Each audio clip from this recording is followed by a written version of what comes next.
तो ऐसे में उनके ऊपर कई तरह की जिम्मेदारियां हैं, लेकिन अगर ये जिम्मेदारी वो अच्छे से निभाते हुए नजर आते हैं तो मुझे लगता है कि कांग्रेस पार्टी में उनके लिए एक बड़ा ओहदा उनको तैयार होने वाला है। और साथ में जो सीएम पद की हम बात करते हैं, आने वाले सीएम राजस्थान के सचिन पायलट हैं। जिस पार्टी को आपने एक लंबा वक्त दिया होता है तो जाहिर बात है कि आपका लगाव खुद ब खुद उस पार्टी के साथ में होता है। अगर सिंधिया को इतनी प्रॉब्लम कांग्रेस पार्टी से, तो क्यों नहीं राहुल गांधी के बारे में वो खराब बातें बोलते हैं, क्यों नहीं प्रियंका गांधी के बारे में वो खुल के स्टेटमेंट नहीं देते? यानी कि कहीं ना कहीं उन्होंने भी एक खिड़की खुली रखी है कि अगर भविष्य में, क्योंकि यहाँ से अगर वो बीजेपी में जा सकते हैं तो बीजेपी से कांग्रेस में भी आ सकते हैं।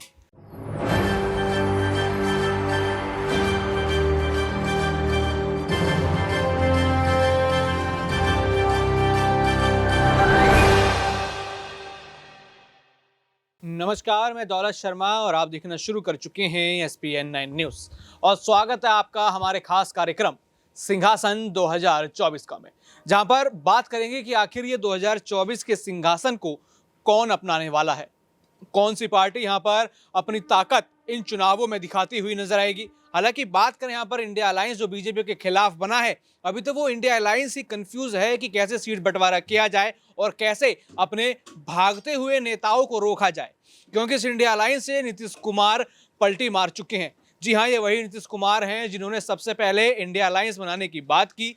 यहाँ पर टीएमसी और कांग्रेस जो आपस में इतना ज्यादा लड़ती थी कि राजनीति पूरी तरीके से भूचाल उसमें आ जाता था, उन पार्टियों को साथ में लाने का श्रेय नीतीश कुमार को तो जाता है, लेकिन पार्टियों को साथ लाकर खुद भाग जाने का और इंडिया अलायंस को बीच बाजार में छोड़ने का श्रेय भी यहां पर जो है नीतीश कुमार को ही जाता है। और वही कमाल उन्होंने फिर दोबारा अब करके दिखा दिया और कहा जा रहा है कि नीतीश कुमार ने यहां पर नीतीश कुमार को हराया है अगला सीएम बिहार का बनने के लिए। लगातार ये खबर फैलते ही मीम्स की बाढ़ सोशल मीडिया पर आ गई और कहा जा रहा है कि यहाँ पर नीतीश कुमार के पलटने की कहानी अभी यहीं खत्म नहीं हुई, अभी 2025 में भी यह दोहराई जा सकती है। लेकिन यहाँ पर कई पलटूबाज, कई पलटूखोर तो यहाँ पर नीतीश कुमार के साथ साथ और भी कई पार्टियों में है। यहाँ पर हम बात कांग्रेस की करेंगे कि कांग्रेस के नेता किस तरीके से चुनावी लहर देखते हुए अपनी पार्टियां बदल लेते हैं। सबसे पहले यहाँ पर सिंधिया ने किस तरीके से काम किया, युवा है कांग्रेस में, उनको केंद्रीय मंत्री बनाया गया, उनके पिता के तर्ज पर उनको चुनाव लड़ाए गए, लेकिन वो पार्टी छोड़ बीजेपी में चले गए सीएम बनने के लिए। लेकिन अब मात्र यहाँ पर राज्यसभा सांसद ही देखा जाए तो सिंधिया बनकर रह गए। मिलिंद देवड़ा यहाँ पर पार्टी छोड़ के जाते हैं, यहाँ पर पार्टी छोड़कर जाते हैं हेमंत बिस्वा शर्मा, जो कि अब यहाँ पर असम के मुख्यमंत्री हैं। लेकिन लगातार अब ये बात ये हो रही है कि इस युवा टीम में एक नाम था सचिन पायलट, और लगातार सचिन पायलट को हर मौके पर अशोक गहलोत और कांग्रेस ने बदनाम करने की कोशिश की गई। ये इल्जाम लगाया गया कि जब भी उन्होंने कहा कि पेपर लीक की जांच करवाओ तो उनको दगाबाज कहा गया। उन्होंने कहा कि यहाँ पर युवाओं के साथ खिलवाड़ हो रहा है तो कहा गया कि अमित शाह की गोद में जाके बैठे हैं।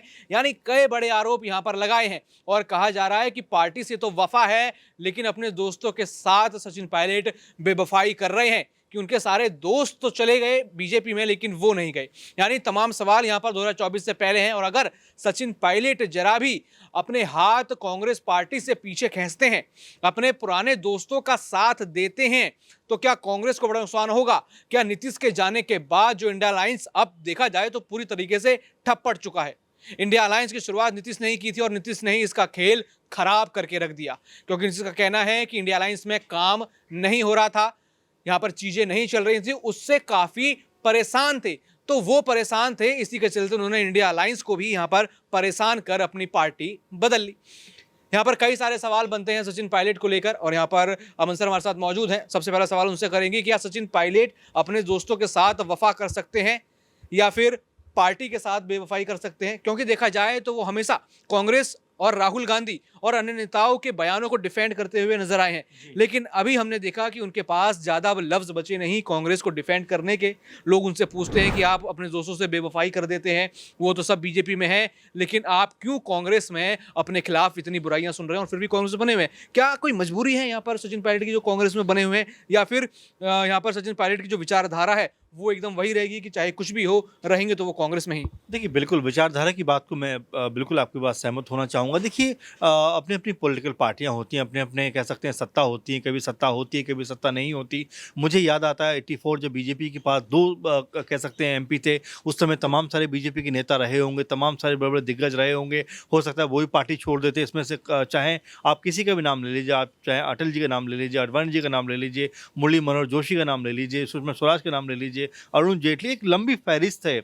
अगर ये लोग छोड़ते तो आज के बीजेपी का ये मुख्य स्तंभ होते। देखिए, चीज़ों से मुँह फेरना आसान है, लेकिन कोई खराब चीज़ को बेहतर करना ये बहुत मुश्किल है और इस सफाई में हाथ अपने गंदे कौन करे, ये कहीं न कहीं सचिन पायलट ने हर बार साबित करने का प्रयास किया है कि अगर पार्टी में कोई खामी है, कोई दिक्कत है, परेशानी है, उसके लिए हम तैयार हैं। लेकिन इसका मतलब ये नहीं कि हमारी पार्टी में अगर कोई खोट आ गया तो आज वो पार्टी हमारे लिए खराब हो गई, हम किसी और दल में जाकर शामिल हो जाएँ। तो ये मेरे ख्याल से विचारधारा की उनकी जो शुरुआत से लड़ाई है वो अभी भी अडिग है उसके ऊपर। आपने कहा जिस तरह से उनके तमाम सारे साथी जो हैं वो बीजेपी में चले गए। मैं आपको एक करके इनके बारे में बताता हूँ। सिंधिया पीएम मोदी को लेकर, बीजेपी को लेकर किस तरह के स्टेटमेंट उनके रहे हैं और आज वो सबसे अधिक जो है चाहने वाले पीएम मोदी के हो रहे हैं। तो ये अपनी ही बात से पलटने वाली बात है या नहीं है? कि कल तक आप जिस शख्स के बारे में गलत बातें बोलते थे, जिस पार्टी को आप जो है कह सकते हैं कि अलग तरह से यूज़ करते थे नाम शब्दों का उनके लिए, आज उसके लिए आप कुछ और कहते हुए नज़र आते हैं। यही मिलिंद देवड़ा की आप बात करें, राहुल गांधी के सबसे करीबी माने जाते थे, कांग्रेस पार्टी के 55 साल तक इनके पारिवारिक ताल्लुकात रहे,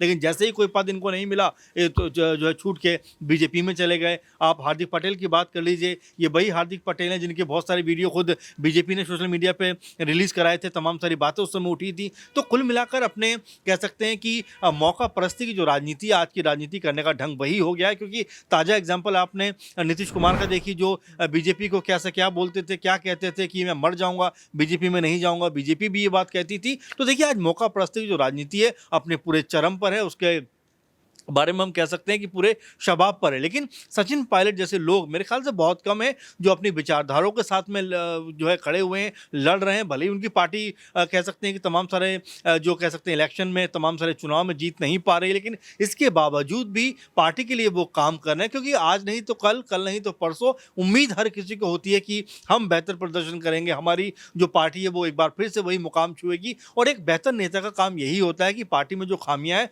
उनको दुरुस्त किया जाए। रही बात इसकी कि उनके तमाम नेता, उनको जो साथी नेता उनको बेवफा का तमगा जो देते हुए नजर आ रहा है, लेकिन उनकी भी क्या पोजीशन है, किस तरह की पोजीशन है बीजेपी में जाकर। जो सिंधिया राहुल गांधी के साथ कदम से कदम मिलाते थे, आज हाथ जोड़े खड़े सामने नजर आते हैं अमित शाह के। जो कह सकते हैं कि और कई बड़े नेता हैं जो कह सकते हैं कि कांग्रेस में उनकी बखत थी, लेकिन आज वो कहाँ हैं? आप मुझे बता दीजिए कहाँ पे कोई बहुत बड़ा ओहदा किसी को मिला हो तो। इसमें सिर्फ हेमंत बिस्वा का आप जिक्र कर सकते हैं कि चलिए उनको मुख्यमंत्री बना दिया गया, लेकिन उनके अलावा कोई बीजेपी के पास उस समय चेहरा ऐसा बड़ा नहीं था। तो कहने का मतलब ये है कि जब तक आप अपने ही कह सकते हैं समूह में होते हो, जिस समूह को आपने या जिस गुट को, जिस पार्टी को आपने एक लंबा वक्त दिया होता है, तो जाहिर बात है कि आपका लगाव खुद ब खुद उस पार्टी के साथ में होता है। अगर सिंधिया को इतनी प्रॉब्लम कांग्रेस पार्टी से, तो क्यों नहीं राहुल गांधी के बारे में वो खराब बातें बोलते हैं, क्यों नहीं प्रियंका गांधी के बारे में वो खुल के स्टेटमेंट नहीं देते? यानी कि कहीं ना कहीं उन्होंने भी एक खिड़की खुली रखी है कि अगर भविष्य में, क्योंकि यहाँ से अगर वो बीजेपी में जा सकते हैं तो बीजेपी से कांग्रेस में भी आ सकते हैं।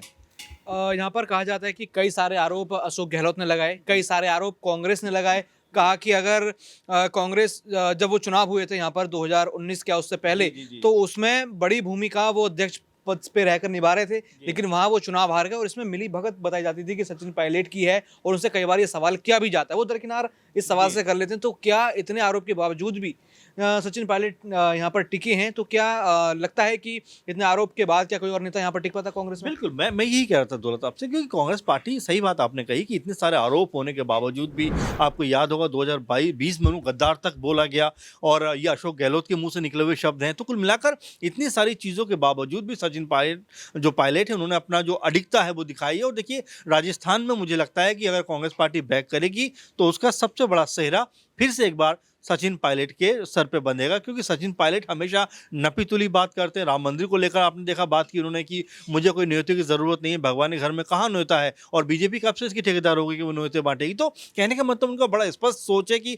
धर्म और राजनीति दोनों अपने आप में अलग कह सकते हैं चीज़ें हैं, उनको गड़बड़ करने की ज़रूरत नहीं है। और यही बात बारम्बार मेरे ख्याल से मैं जब से उनको देख रहा हूँ दौलत, तो मुझे तो हमेशा उनके जो स्टेटमेंट रहते हैं हमेशा बड़े क्लियर कट टू कट रहते हैं। जाति धर्म पर वो बात नहीं करते, लिखे पढ़े शख्स हैं, बाहर विदेश में पढ़ बढ़कर आए हैं और बेहतर तरीके से अपनी बातों को रखते हैं। राजेश पायलट जो पिता उनके थे, कांग्रेस पार्टी के बड़े लीडर थे और यही परंपरा को आगे बढ़ाते हुए दिखाई पड़ रहे हैं कि कैसे बेहतर और एक स्वच्छ राजनीति की जाए। मैं उनका अभी इंटरव्यू सुन रहा था कुछ दिनों पहले, उसमें उन्होंने कहा था कि लिखे पढ़े नेता अगर राजनीति में आएंगे तो ये देश के लिए अच्छा है, क्योंकि बेहतर दिमाग होगा, बेहतर तालमेल होगा, बेहतर सोच होगी, बेहतर तरीके से देश को आगे बढ़ाने के बारे में उनके पास प्लान होंगे। तो ये बिल्कुल अच्छी चीज़ें हैं कि जहाँ पर जिस भी पार्टी में हो, जिस भी दल में हो, लेकिन लोग अच्छे लिखे पढ़े, अच्छे डिग्री धारक, अच्छे जो कह सकते हैं सोच वाले आएंगे तो ये देश के लिए अच्छा है, देश आगे बढ़ेगा। तो ऐसे में महत्वपूर्ण बात यही है कि सचिन पायलट आने वाले दिनों में किस तरह से खुद की राजनीति को मजबूत करते हैं, खासकर राजस्थान के मैं एंगल से बात कर रहा हूँ, और साथ में लोकसभा चुनाव में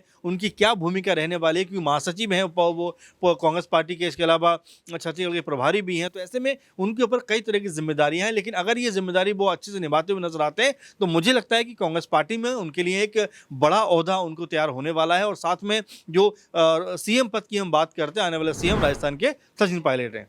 आपने यहाँ पद की बात करी, यहाँ पर जब कहा गया कि उनके पिता जो राजेश पायलट हैं वो पीएम बनना चाहते थे, और कहीं ना कहीं उनका भी सचिन पायलट का सपना है कि वो एक बड़े पद पर जाएं, तो क्या ऐसे बड़े पद पर जाने पर क्या कांग्रेस में उनको सफलता कोई मिलेगी, या फिर वो भी ऐसे बड़े पद के लिए ही टिके हुए हैं कि अभी मैं कांग्रेस का साथ दूं फिर जाके बड़ा पद मिल सके? तो क्या कांग्रेस में रहकर उनको ये बड़ा पद नसीब हो सकता है, क्योंकि उनके पिता को तो नहीं हुआ, लेकिन क्या यहाँ पर वो भी उसी लाइन पर जा रहे हैं कि मैं भी एक दिन यहाँ पर कांग्रेस से पीएम बनकर निकलूंगा? जी देखिए, पीएम तो खैर एक अलग बात होगी, लेकिन हाँ सीएम पद के लिए मैं कह सकता हूँ, क्योंकि लगातार उनके बारे में चर्चाएं थी, खुद पीएम मोदी ने भी ये बात कही थी।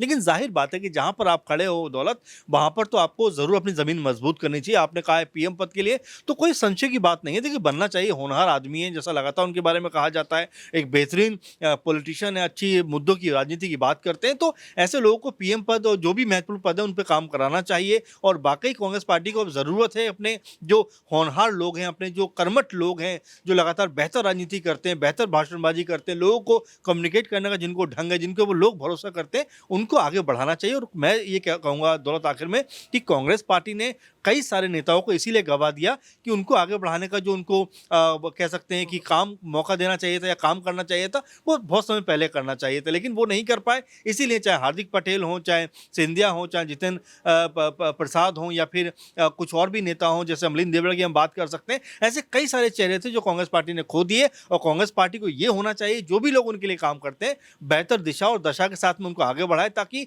वही लोग कांग्रेस पार्टी के लिए स्तंभ साबित हों।